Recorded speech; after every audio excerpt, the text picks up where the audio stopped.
बातमी मुंबईमधून येते। मानवतेला काळीमा फासणारा एक प्रकार घडलेला आहे तो मुंबईत। स्वतःच्या 80 वर्षांच्या आईवर अमानुष अत्याचार केल्याच्या प्रकरणात सुरेंद्र सत्तार वैद्य नावाच्या व्यक्तीला पोलिसांनी अटक केली आहे। महिलांसाठी काम करणाऱ्या एका स्वयंसेवी संस्थेच्या तक्रारीनंतर ही कारवाई करण्यात आली। या अत्याचाराचा एक धक्कादायक व्हिडिओ माझ्या हाती लागलाय। धक्कादायक बाब म्हणजे हा व्हिडिओ पीडितेच्या सुनेने आणि नातीने काढला आणि हा व्हिडिओ काढताना ते हसत असल्याचं ऐकायला मिळते। हे अत्याचार किती भीषण होते या व्हिडिओच्या माध्यमातून दिसते।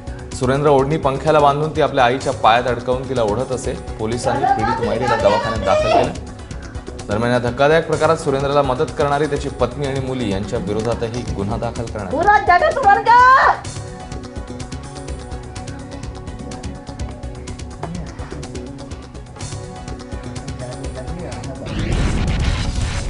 इसमें नारी सम्मान संगठन की प्रेसिडेंट एक सुंदरी ठाकुर, श्रीमती सुंदरी ठाकुर, उन्होंने एक वीडियो क्लिप पुलिस स्टेशन में प्रोड्यूस किया है।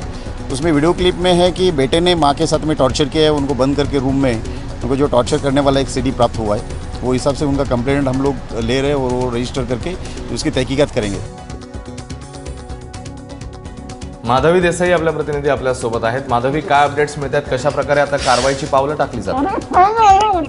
घटना आहे ही DN नगर भागात घडलेली आणि एक मुलगा ज्याचं नाव आहे सुरेंद्र सत्तार वैद्य हा आपल्या 80 वर्षाच्या आईला अतिशय क्रूरपणे मारत होता आणि त्याची बायको आणि म्हणजे या मायावती वैद्य ज्या आहेत त्यांना मारपीट केली जात होती। त्यांची मुलगी हा या मारहाणीचा व्हिडिओ तयार करत होते।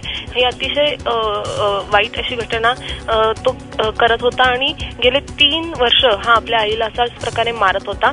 तर हा जो व्हिडिओ आहे या मारहाणीचा हा एका सामाजिक कार्यकर्त्या आहे सुंदरी ठाकूर तर यांच्या हाती लागला आणि त्यांनी मग पोलिसांमध्ये तक्रार दिली आणि पोलिसांनी या प्रकरणाची जेव्हा चौकशी केली तेव्हा पोलिसांना हे कळालं की खरंच अशी घटना होती आणि त्यांनी या मुलाविरुद्ध तसेच त्या मुलाच्या बायको आणि बहिणीविरोधात गुन्हा दाखल केलेला आहे। DN पोलीस स्टेशनला यांच्या विरोधात गुन्हा दाखल झाला आणि पोलीस आता पुढची कारवाई करतायत। माधवी, धन्यवाद या माहितीबद्दल।